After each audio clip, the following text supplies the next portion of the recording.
আসসালামু আলাইকুম। আশা করছি সবাই ভালো আছেন।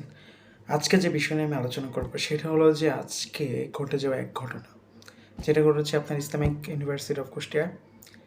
যেইখানে দেখা যাচ্ছে যে কিভাবে এই নরপশুটা শিক্ষকদের রুমে ঢুকে তাকে কিভাবে ছুরি দিয়ে হত্যা করেছে। যেটা প্রকাশ্যে।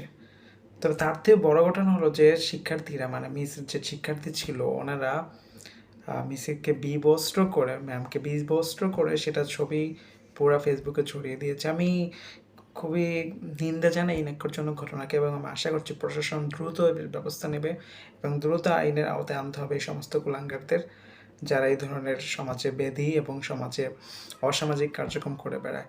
আমি প্রকাশনের দৃষ্টি আকর্ষণ করছি এবং আপনাদের সবাইকে অনুরোধ করবো যাতে আপনারা এই ভিডিওটা বেশি বেশি শেয়ার করেন, সাপোর্ট করেন এবং বিচার চাই। এটা একটা স্লোগান করে জাস্টিস ফর ওমেন।